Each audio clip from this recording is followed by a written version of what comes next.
बस चढ़ल शिवजी आवले डमरू बजावले हो।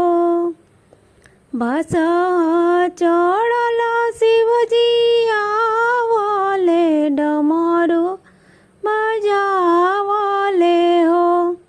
ए गौरा के करी है तीजा के बरतिया के करे घरे जाई पूजन हमरे करी है नुहो।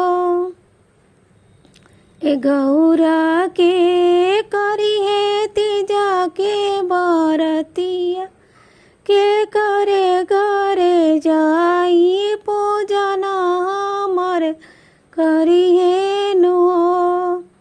हाथ जोड़ी बोलेली सुहागिन ता सुनिए महादेव हो।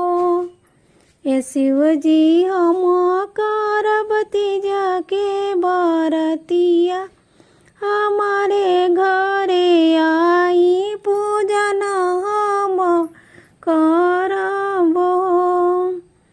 ए शिवजी हम करम तीजा के बरतिया हमारे घरे आई पूजन हम करब।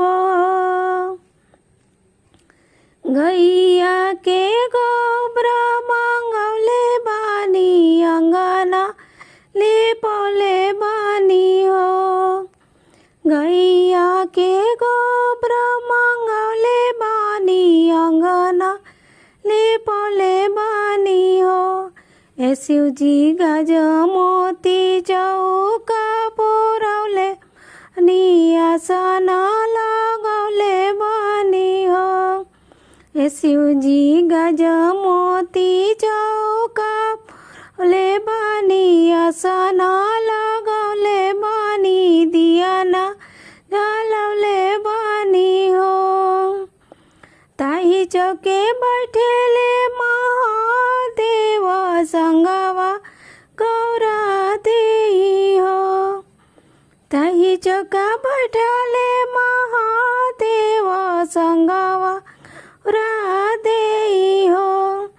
ए सखिया शिवाजी के भांग चढ़ौल बानी गौरा सिरे से नूरा हवे महावर हो। ए सखिया शिवाजी के भांग चढ़ौले बानी गौरा सिरे से नूरा पावा के महावर हो। शिवाजी से मांगब आशीषवा तो गौरा से नूरावानो हो।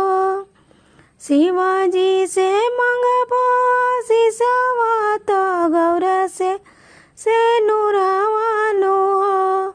ए गौरा सा तो जनम हम रहिए हवा तो से नूराय मर रहे जोड़िया बनल रहे हो।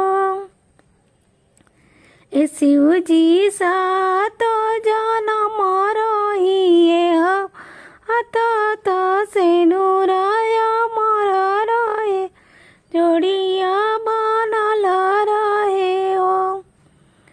बस चढ़ल शिवजी आवले डमरू बजावल।